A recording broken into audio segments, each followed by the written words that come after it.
Listen, I need to tell you something that might make you angry, but I'm going to say it anyway because somebody needs to. That house you're so proud of, the one you think is your greatest achievement, the one you believe is building your wealth, it's actually keeping you poor. And I know this because for the first 15 years of my career, I made the exact same mistake. I bought into the biggest lie in American finance, the lie that your home is your best investment. And that lie cost me millions of dollars and nearly destroyed my financial future before I figured out what was really going on. Back in the early 1970s, fresh out of university, armed with what I thought was sophisticated financial knowledge, I did what every young professional was supposed to do. I bought a house. Not just any house. I stretched myself to buy the biggest house I could possibly afford in a nice neighborhood outside Boston. The mortgage broker told me I qualified for $280,000, so I bought a house for $275,000. I remember feeling so accomplished, so adult, so responsible. I had arrived. My parents were proud. My colleagues were impressed. I was a homeowner, which meant I was building equity, building wealth, securing my future. Except I wasn't building anything except a prison made of mortgage payments, property taxes, and endless expenses I never saw coming. Every month I was writing checks that made my stomach hurt. The mortgage alone was eating 35% of my take-home pay. Then came property taxes, homeowners insurance, utilities that were triple what I'd paid in my apartment, landscaping because I couldn't let the yard look terrible in that neighborhood, repairs that seemed to never end. The roof leaked. The furnace died in January. The foundation needed work. Every time I turned around, the house was demanding more money. And here's what really killed me. While I was pouring every extra dollar into that house, into making it perfect, into maintaining it, into paying down that massive mortgage, my colleagues who'd made different choices were doing something else with their money. They were investing in the stock market. They were building portfolios. They were buying assets that actually generated income instead of consuming it. And I watched, year after year, as they pulled ahead of me financially, while I convinced myself that I was the smart one because I owned real estate. If what I'm telling you sounds familiar, if you're living this exact nightmare right now, hit that like button, because what I'm about to share with you is the strategy that finally broke me free from the trap of homeownership and allowed me to build real wealth over the next 3 decades. Let me be clear, I'm not saying never own a home. I'm saying the way most people own homes is financial suicide. Because here's what nobody tells you when you're signing those mortgage papers. A house you live in is a liability pretending to be an asset. An asset puts money in your pocket every month. A liability takes money out. Your primary residence takes money out every single month. It doesn't generate income. It consumes income. It's a black hole for your cash flow. And the bigger the house, the bigger the black hole. Now, I can already hear what you're thinking. But Jeremy, my house is appreciating in value. Real estate always goes up. I'm building equity. Really? Let's talk about appreciation. Yes, real estate can appreciate. Sometimes. In some markets. If you're lucky. If you time it right. If there's not a recession. If interest rates don't spike. If the neighborhood doesn't decline. That's a lot of ifs for something you're betting your entire financial future on. But even when your house does appreciate, even when it goes up in value, what good is that equity doing you? You can't spend it. You can't invest it. It's locked up in your walls and your roof and your foundation. The only way to access it is to sell the house, which means you have to live somewhere else, or take out a home equity loan, which is just another name for more debt. So your house appreciates by $50,000 over 5 years. Congratulations. Now you have $50,000 of equity you can't touch without either selling your home or going further into debt. Meanwhile, if you'd invested that money in a diversified stock portfolio, you'd have actual liquid wealth you could access, reinvest, or live off of. Here's what happened to me that finally opened my eyes. It was 1982. I'd been in that house for almost 8 years. And I sat down one evening and calculated my actual return on home ownership. Not the fantasy return that real estate agents talk about. the real return. I took the purchase price, added every dollar I'd spent on mortgage, taxes, insurance, repairs, maintenance, improvements, everything. Then I compared that to what the house was worth. And then I calculated what would have happened if I'd rented a smaller place and invested the difference in the S&P 500 instead. The results were devastating. My house had appreciated 15% over 8 years. Sounds good, right? Except when I factored in all costs, my actual return was less than 3% annually. Meanwhile, the stock market had returned over 12% during that period. If I'd rented a modest apartment for $800 a month and invested the difference, I would have been $180,000 richer. $180,000. That's what my pride cost me. And that didn't even account for the down payment, $55,000 that had been sitting in my house instead of growing in the market for 8 years. I felt like I'd been punched in the stomach. All those years of sacrifice, of paying that massive mortgage, of fixing things and maintaining things and worrying about things, and I was actually poorer than I would have been if I'd just rented and invested. That night changed everything for me. That night I realized that everything I'd been taught about money and real estate and home ownership was designed to make other people rich, not me. The banks got rich on my interest payments. The government got rich on my property taxes. The insurance companies got rich on my premiums. The contractors got rich on my repairs. Everyone was getting rich except me, the homeowner. And I made a decision right then. I was going to sell that house. I was going to completely restructure how I thought about housing. And I was going to never again let real estate trap me in a cycle of wealth destruction disguised as wealth building. Let me ask you something honest. Does your house bring you financial peace or financial stress? If you're barely making your mortgage payment, if unexpected repairs make you panic, if you're house rich and cash poor, comment your biggest housing struggle below and end with, "But I will win this fight." Your honesty might help someone else realize they're not alone. Now here's what wealthy people understand about real estate. Rich people own real estate, but we don't buy the biggest house we can afford and pray it appreciates. We buy income-producing real estate, rental properties, commercial real estate, assets that put money in our pockets every month, and when we do buy a home to live in, we buy the smallest, most efficient home that meets our needs, not our ego's needs. We live below our means so we can invest above our means. That's the secret. That's what I figured out in 1982. And that's what I'm going to teach you right now.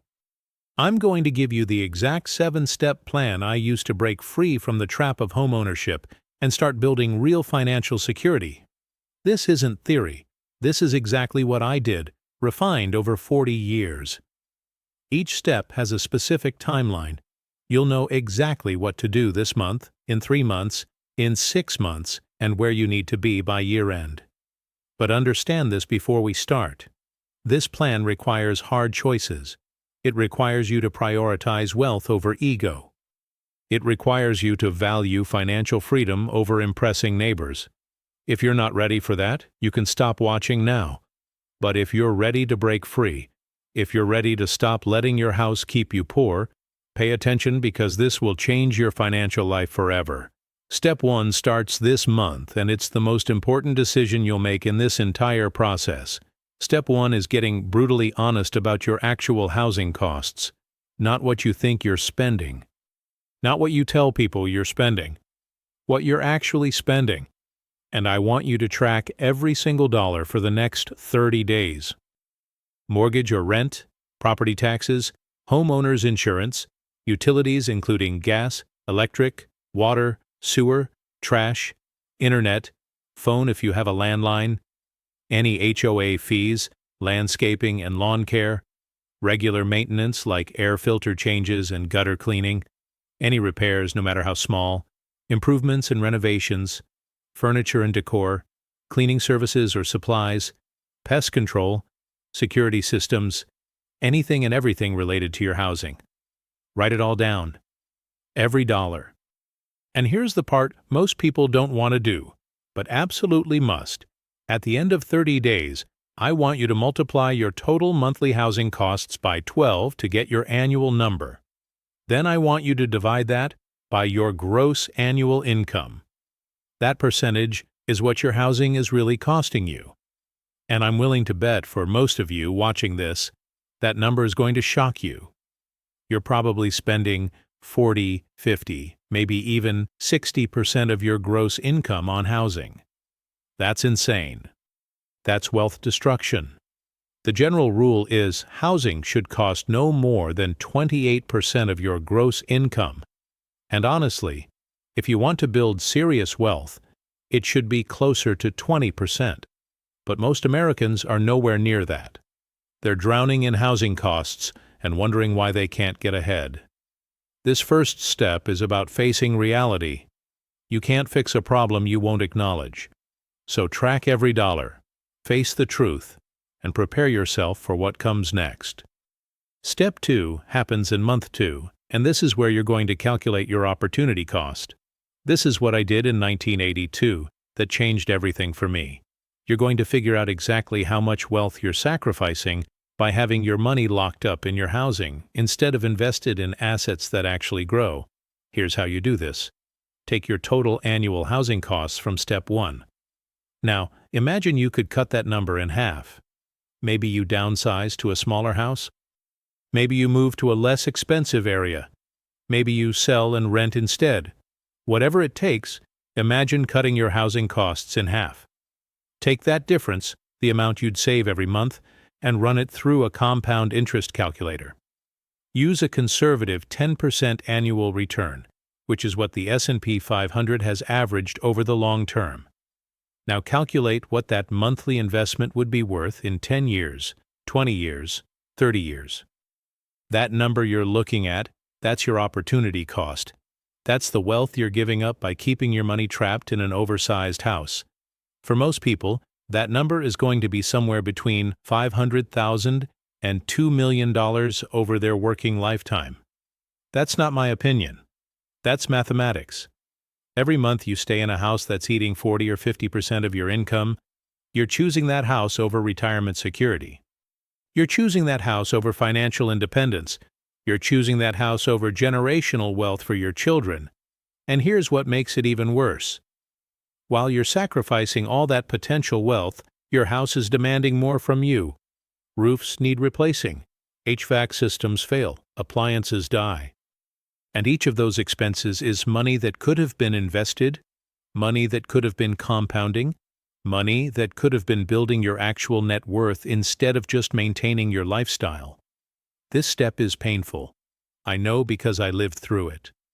When I calculated my opportunity cost in 1982, when I saw how much wealth I'd already sacrificed, I wanted to throw up.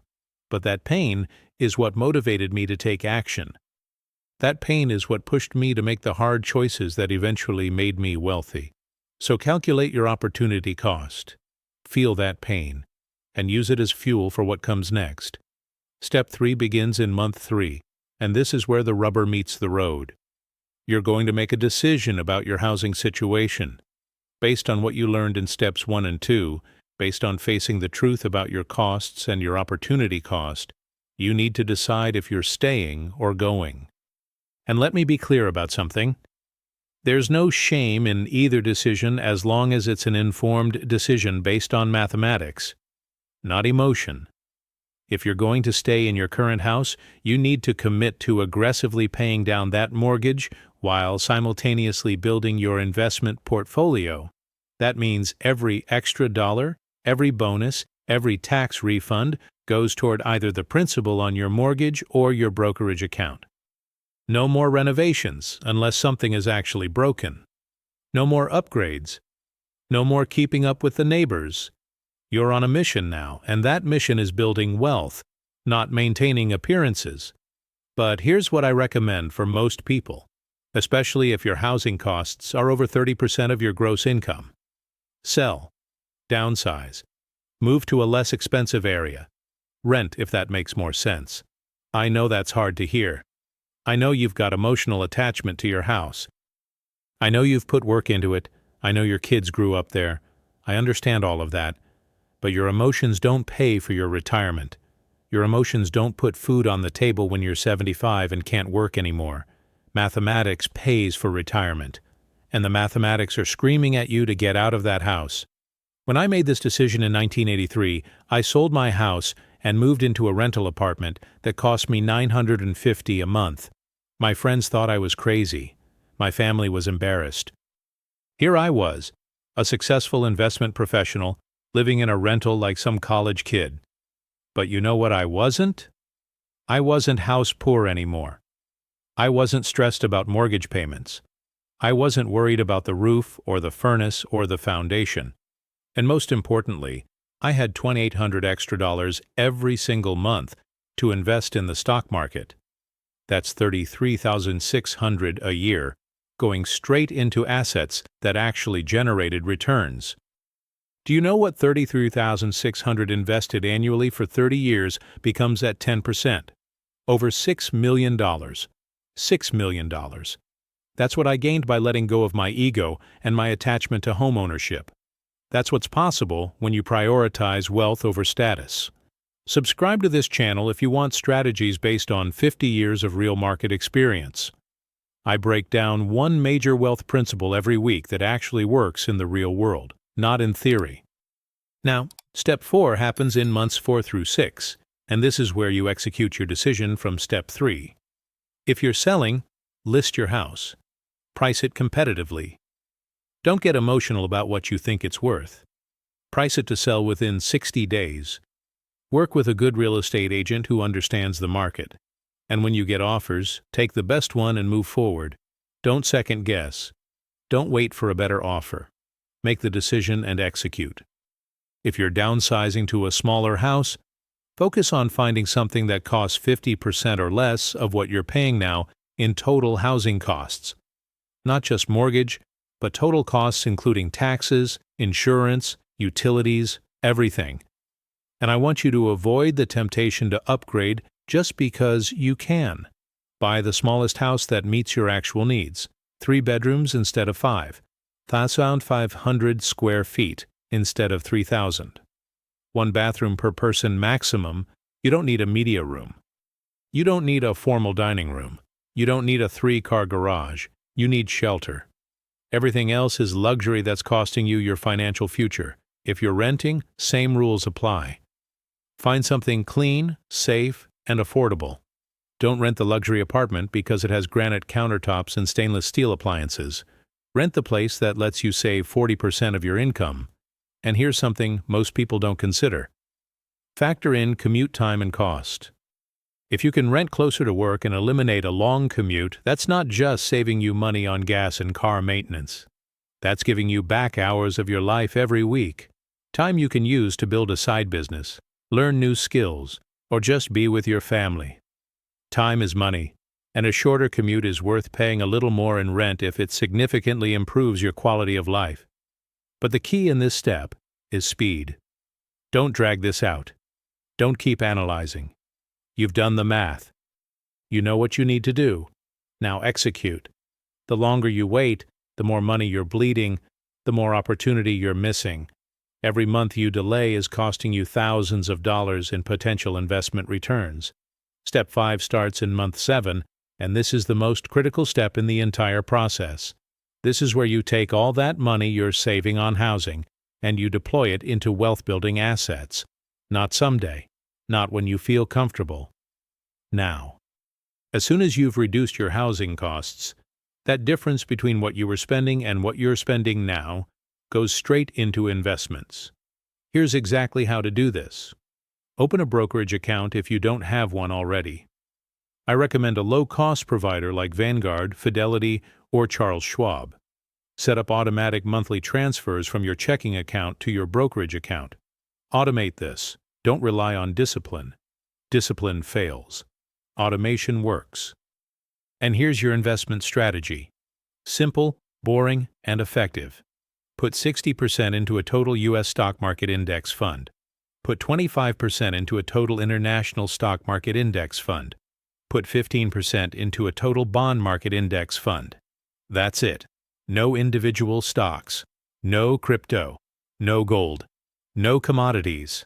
No complex strategies. Just broad diversification across the global markets with low expense ratios. This is the strategy that's worked for decades. This is the strategy Warren Buffett recommends.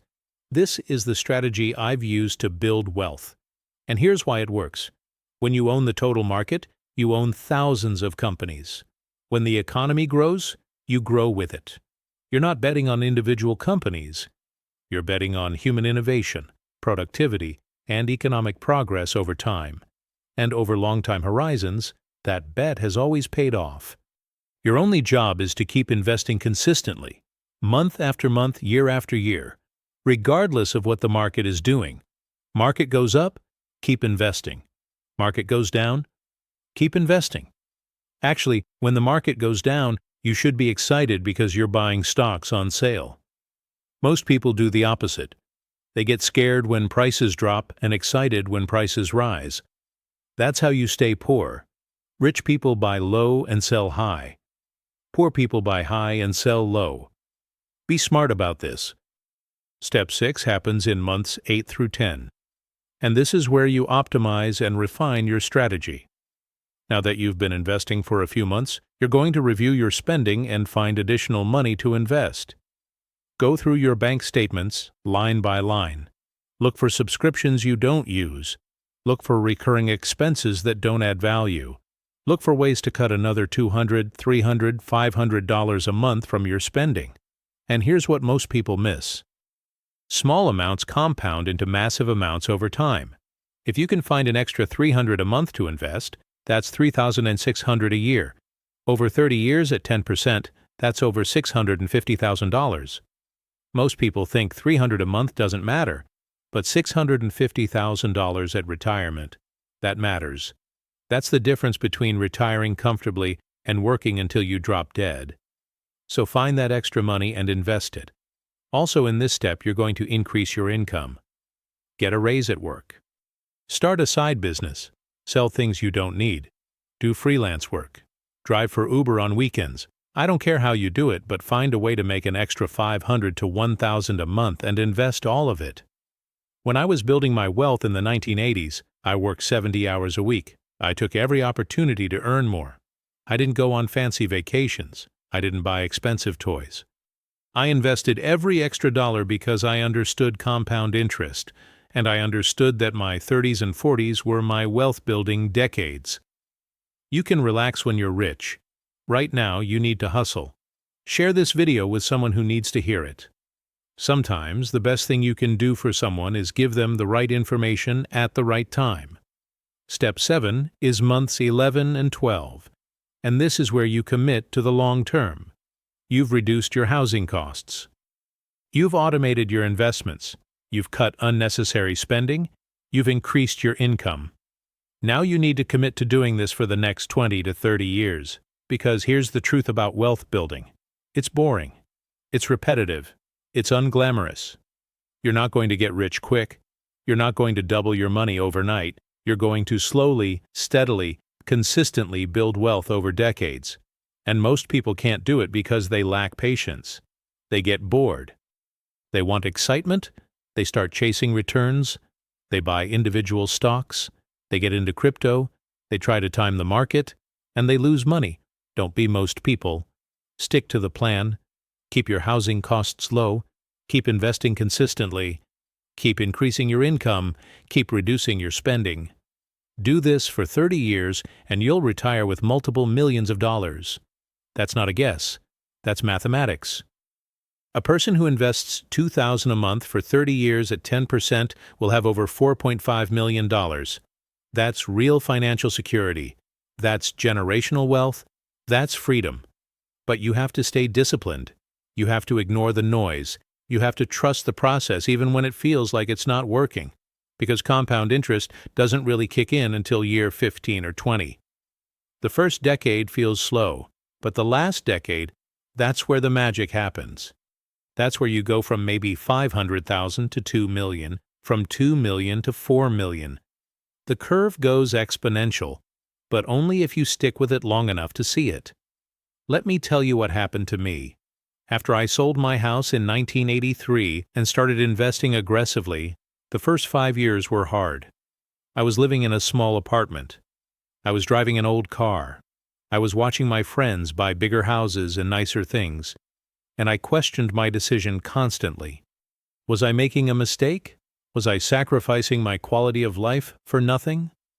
But I kept investing. I kept tracking my net worth. And somewhere around year 7 or 8, something shifted. My investment portfolio started generating serious returns. The compound interest started working. And suddenly, I had more money in investments than I'd ever had in home equity. By year 10, I was financially independent. I could have retired if I wanted to. By year 15, I was wealthy by any definition. And by year 20, I had more money than I ever imagined I'd have. All because I was willing to sacrifice status for wealth. All because I understood that a house is not an asset unless it's generating income. All because I committed to the boring, unglamorous work of consistent investing over decades. That's what's available to you if you follow this plan. Not overnight, not quickly, but certainly, mathematically, inevitably. The question is, are you willing to make the hard choices? Are you willing to downsize? Are you willing to live below your means? Are you willing to invest consistently, even when it feels like nothing is happening? Because if you are, if you can commit to this plan and execute it over the next year and beyond, your financial life will never be the same. You'll break free from the trap that keeps most people poor. You'll build real wealth. And you'll retire with security and freedom that most people never experience. But you have to start now, not tomorrow, not next month. Today. Make the decision. Face the truth about your housing costs. Calculate your opportunity cost. Commit to change. And take the first step. That's how you win. That's how you build wealth. That's how you break free from the lie that homeownership equals financial success. Now get out there and do it. Drop a comment telling me which step you're starting with. Subscribe so we keep building wealth together. And if this helped you see housing differently, hit like and share it with someone who needs this message. I'll see you in the next video.